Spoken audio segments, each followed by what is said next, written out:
ಸ್ನೇಹಿತರೆ ಎಲ್ಲರಿಗೂ ನಮಸ್ಕಾರ. ಮುಳ್ಳು ಜೊತೆಗೆ ಸ್ವಾಗತ. ನೋಡಿ, ಇವತ್ತು ಪ್ರಕೃತಿ ನಕ್ಷತ್ರ ಕ್ಯಾಟರಿಂಗ್ ಕಡೆಯಿಂದ ಇದು ಚಿತ್ರದುರ್ಗದಲ್ಲಿ ಒಂದು 450ರಿಂದ ಒಂದು 500 ಜನಕ್ಕೆ ಈಗ ಖಾರ ಪೊಂಗಲ್ ಮಾಡ್ತಾ ಇದಾರೆ. ಈ ಖಾರ ಪೊಂಗಲ್ ನಿನ್ನೆ ರಿಸೆಪ್ಷನ್ಗೆ ಸ್ವಲ್ಪ ಅನ್ನ ಮಿಕ್ಕಿರೋದ್ರಲ್ಲಿ ಈಗ ಪೊಂಗಲ್ ಮಾಡ್ತಾ ಇದಾರೆ. ಈಗ ಬನ್ನಿ ನೋಡೋಣ ಇವರು ಇದನ್ನ ಯಾವ ರೀತಿ ಮಾಡ್ತಾರೆ ಅಂತ ಬಿಟ್ಟು ತೋರಿಸ್ಕೊಡ್ತೀನಿ. ಪೊಂಗಲ್ ಮಾಡೋದಕ್ಕೆ ಸ್ವಲ್ಪ ಡಾಲ್ಡಾ ಹಾಕೊಂತ ಇದಾರೆ.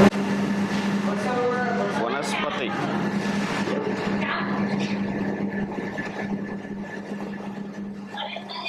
ನೋಡಿ, ಈಗ ಎಣ್ಣೆ ಹಾಕೊಂತ ಇದಾರೆ.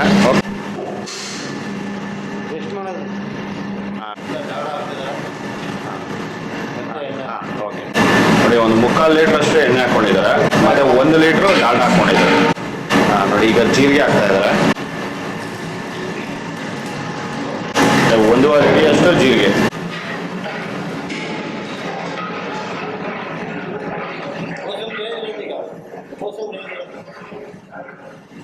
ಅರ್ಧ ಕೆಜಿ ಹಸಿಮೆಣಸಿನಕಾಯಿ ಹಾಕ್ತಾ ಇದ್ದಾರೆ.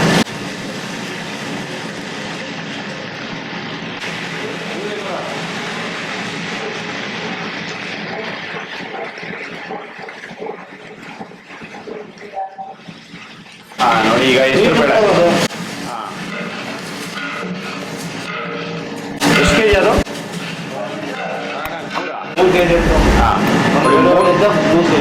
ನೋಡಿ, 2.5ರಿಂದ 3 ಕೆಜಿ ಅಷ್ಟು ಹೆಸರು ಬೇಳೆ ಹಾಕೊಂಡಿದ್ದಾರೆ.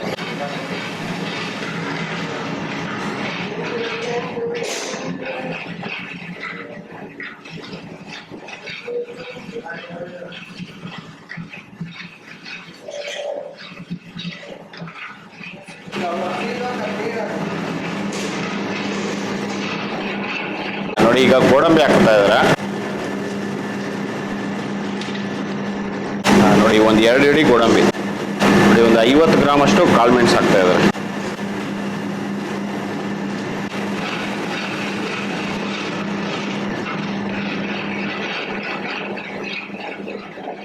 ನೋಡಿ, ಇದನ್ನ ಒಂದು 3ರಿಂದ 4 ನಿಮಿಷ ಇದನ್ನ ಫ್ರೈ ಮಾಡ್ಕೊಂಡಿದ್ದಾರೆ. ಫ್ರೈ ಮಾಡ್ಕೊಂಡಿದ ನಂತರ ಈಗ ನೀರು ಹಾಕ್ತಾ ಇದ್ದಾರೆ.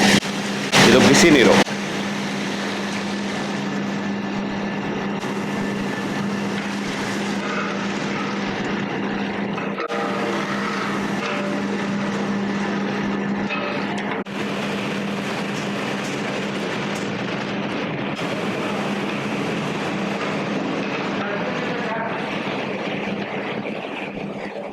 ನೋಡಿ, ಇದರಲ್ಲಿ ಸ್ವಲ್ಪ ನೀರು ಹಾಕೊಂಡು ಬೇಯಿಸ್ಕೊತಾ ಇದ್ದಾರೆ. ನೋಡಿ, ಹೆಸರು ಬೇಳೆ ಎಲ್ಲ ಬೆಂದಿದೆ. ಇದನ್ನ ಒಂದು 20 ನಿಮಿಷ ಇದನ್ನ ಬೇಯಿಸ್ಕೊಂಡಿದ್ದಾರೆ. ಬೇಯಿಸ್ಕೊಂಡಿದ ನಂತರ ಈಗ ಅನ್ನ ಹಾಕೊಂತ ಇದಾರೆ. ನೋಡಿ, ಈ ಅನ್ನ ನಿನ್ನೆ ರಿಸೆಪ್ಷನ್ ಅಲ್ಲಿ ವೈಟ್ ರೈಸ್ ಮಿಕ್ಕಿತ್ತು. ಅದೇ ವೈಟ್ ರೈಸ್ ಮಿಕ್ಕಿರೋದಕ್ಕೆ ವೇಸ್ಟ್ ಮಾಡಬಾರ್ದು ಅಂತ ಬಿಟ್ಟು ಅದೇ ಅನ್ನ ಹಾಕ್ಬಿಟ್ಟು ಈಗ ಪೊಂಗಲ್ ಮಾಡ್ತಾ ಇದಾರೆ. ನೋಡಿ, ಪೊಂಗಲ್ ಮಾಡೋದಕ್ಕೆ ಇದು ನೋಡಿ, ಇದು ಒಂದು 2 ಬಕೆಟ್ ಅಷ್ಟು ಅನ್ನ ಹಾಕೊಂಡು ಈಗ ಇದು ಪೊಂಗಲ್ ಮಾಡ್ತಾ ಇದಾರೆ. ನೋಡಿ, ಈಗ ಬೇಳೆ ಎಲ್ಲ ಬೆಂದಿದಾದ್ಮೇಲೆ ಈಗ ಅನ್ನ ಹಾಕೊಂತ ಇದ್ದಾರೆ.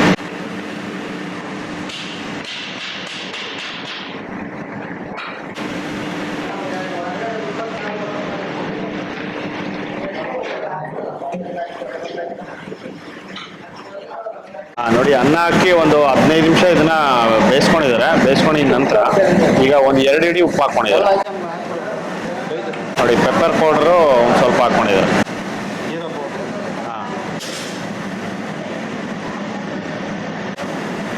ನೋಡಿ, ಒಂದು 50 ಗ್ರಾಮ್ ಅಷ್ಟು ಜೀರಿಗೆ ಪುಡಿ.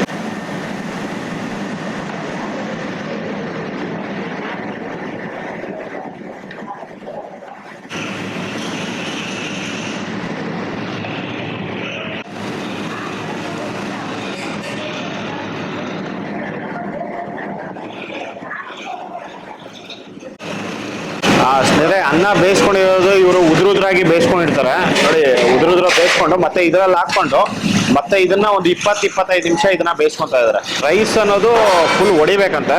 ಹೊಡೆದಿದ ನಂತರ ಫುಲ್ ನುಣ್ಣಕ್ಕಾಗುತ್ತೆ. ನುಣ್ಣಕ್ಕಾಗಿದ ನಂತರ ಇದನ್ನ ಆಫ್ ಮಾಡ್ಕೊತಾರೆ. ನೋಡಿ, ಇದರಲ್ಲಿ ಇವರು ಅನ್ನ ಹಾಕೊಂಡಿದ್ದಾರೆ. ನೀವು ಬೇಕು ಅಂತಂದ್ರೆ ಇದು ಇನ್ನೂ ಚೆನ್ನಾಗಿ ಬರಬೇಕು ಅಂತಂದ್ರೆ ಅಕ್ಕಿ ಹಾಕೊಂಡು ಇದನ್ನ ಬೇಯಿಸ್ಕೋಬೇಕು.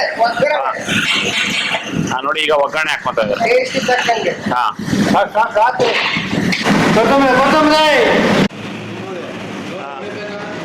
ನೋಡಿ, ಈಗ ಕೊತ್ತಂಬರಿ ಸೊಪ್ಪು ಹಾಕೊಂತ ಇದ್ದಾರೆ.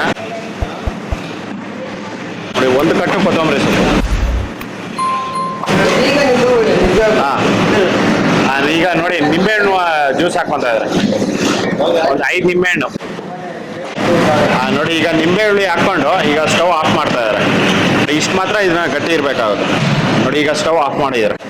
ನೋಡಿ ಖಾರ ಪೊಂಗಲ್ಲು ರೆಡಿ ಆಗಿದೆ. ಸ್ನೇಹಿತರೆ ನೋಡಿ, ಪ್ರಕೃತಿ ನಕ್ಷತ್ರ ಕ್ಯಾಟ್ರಿಂಗ್ ಕಡೆಯಿಂದ ಈ ತರ ಇವರು ಪೊಂಗಲ್ ಮಾಡೋವಂಥದ್ದು. ಯಾವಾಗಾದ್ರೂ ಏನೇ ಫಂಕ್ಷನ್ ಮಾಡುವಾಗ ಅನ್ನ ಏನಾದ್ರು ಜಾಸ್ತಿ ಮಿಕ್ಕೋದ್ರೆ ಈ ತರ ಪೊಂಗಲ್ ಮಾಡ್ಕೋಬಹುದು ಅಂತ ಬಿಟ್ಟು ತೋರಿಸ್ಕೊಟ್ಟಿದ್ದಾರೆ. ಇದಂತೂ ತುಂಬಾನೇ ಚೆನ್ನಾಗಿತ್ತು. ನೋಡಿ, ಈ ವಿಡಿಯೋ ನಿಮ್ಗೆಲ್ಲ ಇಷ್ಟ ಆಗಿದೆ ಅನ್ಕೊಂತೀನಿ. ಇಷ್ಟ ಆಗಿದೆ ದಯವಿಟ್ಟು ಲೈಕ್ ಮಾಡಿ, ಶೇರ್ ಮಾಡಿ, ಸಬ್ಸ್ಕ್ರೈಬ್ ಮಾಡಿ. ಮುಂದಿನ ವಿಡಿಯೋದಲ್ಲಿ ಸಿಗ್ತೀನಿ. Thank you. Bye by.